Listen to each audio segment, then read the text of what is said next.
तो आज एक इम्पॉर्टेंट है 9 नंबर के सवाल डेफिनेटली आपके बोर्ड एग्ज़ाम में आने हैं। तो आज बहुत इम्पॉर्टेंट है, रुकिए देखिए समझिए। हमेशा और हमारे चैप्टर का नाम है ट्रिग्नोमेट्रिक एप्लीकेशंस। इम्पॉर्टेंट है, 9 मार्क्स के क्वेश्चन डेफिनेटली आने हैं। देखें तो देखो, हमेशा हम यहाँ पर स्टैंड बाय होते हैं, यहाँ पे खड़े होते हैं और ऊपर की तरफ देखते हैं और नीचे की तरफ देखते हैं। जब ऊपर की तरफ देखते हैं तो एक एंगल बनाते हैं जिसे इवैल्यूएशन एंगल या उन्नयन कोण कहते हैं। जब नीचे की तरफ देखते हैं तो डिप्रेशन एंगल बोलते हैं, उसे अवनमन कोण कहते हैं। क्योंकि जब भी आप देखते हैं तो हम हमेशा एक ट्रायंगल यानी कि एक ट्रायंगल बनाते हैं और उस ट्रायंगल को ही फाइंड आउट करना। जब भी हमें हाइट या ऊंचाई के बारे में कहा जाता है जिसे एच बोलते हैं, तो हमेशा हमें उस ट्रायंगल का परपेंडिकुलर फाइंड आउट करना होता है। और अगर स्लोप के बारे में बात की जाती है तो हमेशा उस पर हाइपोटेनियस फाइंड आउट करना होता है। और अगर बेस से डिस्टेंस फाइंड आउट करनी है या फुट से डिस्टेंस फाइंड आउट करना है तो हमेशा हम बेस को फाइंड आउट कर सकते हैं। और इन सब के लिए हम प्रीवियस वीडियो में देख चुके हैं, इन सब के रिलेशन हम पढ़ चुके हैं। उसी पर डिपेंड है एक प्रॉब्लम्स। मैं प्रॉब्लम्स नहीं लिख रहा हूँ, मैं डायरेक्ट फिगर से आपको समझा रहा हूँ कि एक आर्टिस्ट है, वो एक पोल पे चढ़ रहा है और पोल पे एक रस्सी बंधी हुई है जो 20 मीटर्स है, और जिस एंगल से वो जिस जगह से बंधी हुई वहाँ से वो 30 डिग्री का एंगल बना रही है। तो तुम्हें उस पोल की हाइट या उस पोल की ऊंचाई पता करनी है, फाइंड आउट करनी है कि वो पोल कितना ऊंचा है। तो देखिए ये एक ट्रायंगल बन गया हमारे पास।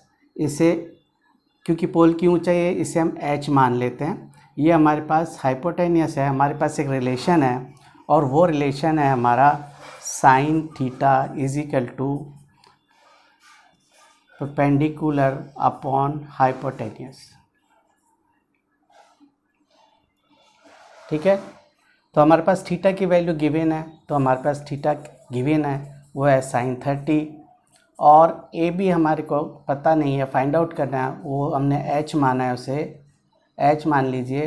और ए सी हमें गिवन है 20 मीटर। तो देखिए sin 30 की वैल्यू होती है 1/2, h एज इट इज़ और 20 एज इट इज़। अब इन दोनों को क्या करें, क्रॉस मल्टीप्लाई कर लो या व्रज गुणा जिसको कहते हैं वो करो।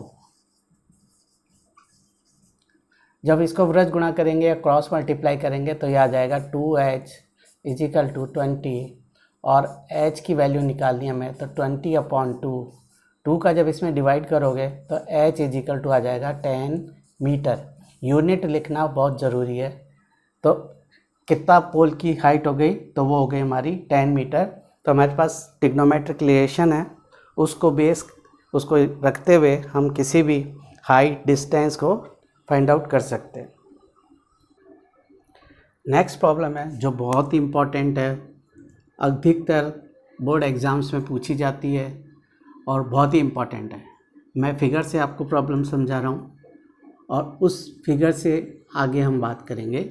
वो कहता है एक पेड़ है, एक ट्री है जिसकी ऊंचाई BD है और वो आंधी से टूट जाता है और टूट कर वो अलग नहीं होता और स्लोप में गिर जाता है, जो A से C तक जाकर गिरता है। और जब वो गिर रहा है, उसकी एक ब्रांच है, वो ब्रांच उसकी जो एक शाखा है वो 30 डिग्री का एंगल बना रही है, 30 डिग्री का एंगल बना रही है। और जो वो ब्रांच गिरती है वो उसकी मेन रूट से 8 मीटर डिस्टेंस पर है। तो कहता है कि जब पेड़ खड़ा था, पूरा था, तो उसकी हाइट पता करें। तो पता करते हैं, सबसे पहले AB को h मान लेते हैं कि सपोज करो AB h है। AB की हाइट पता करते हैं, फिर AC की हाइट पता करेंगे। तो देखो हमारे पास क्या है, AB क्या है, परपेंडिकुलर है, और BC क्या है, बेस है, और perpendicular upon base is equal to होता है tan थीटा। ठीक है, तो tan थीटा की वैल्यू हमें दी हुई है, तो tan 30 degree is equal to AB को h माना हमने, BC हमारे पास गिवन है 8 मीटर, tan 30 की वैल्यू होती है 1/√3, तो h is equal to 8। Cross multiply करें, व्रज गुणा करें इसको, जब क्रॉस मल्टीप्लाई करोगे तो ये आ जाएगा √3h इज इक्वल टू 8। तो h की वैल्यू निकालनी है, तो h इज इक्वल टू हो जाएगा 8/√3। ठीक है, इस h को हम फर्स्ट मान लेते हैं कि फर्स्ट h हमारी है h1, इसको h1 मान लेते हैं और सिंप्लीफाई करें क्योंकि रूट नीचे है, तो इसको क्या करेंगे, h इज इक्वल टू 8√3, इसको √3 से मल्टीप्लाई करो और √3 से इसको डिवाइड कर दो, तो हमारी वैल्यू आ जाएगी, और वो वैल्यू आएगी h1 इज इक्वल टू 8√3/3। ठीक है, तो h1 हमारा ये आ गया। अब हमारे h आ गया, AC क्योंकि वो गिर गया है, तो अब AC की वैल्यू निकालें। तो AC हमारे पास क्या है, हाइपोटेनियस है, कर्ण है। अब हमने हाइपोटेनियस से निकालना है, तो हमारे पास बेस गिवन है, हाइपोटेनियस है cos 30, तो cos 30 की वैल्यू होती है √3/2 इज इक्वल टू BC को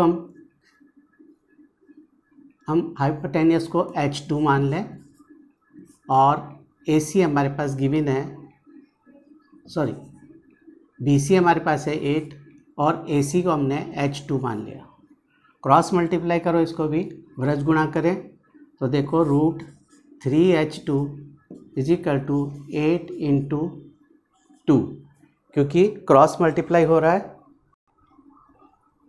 तो H2 की वैल्यू निकालें, तो H2 इज इक्वल टू हो जाएगा 16/√3।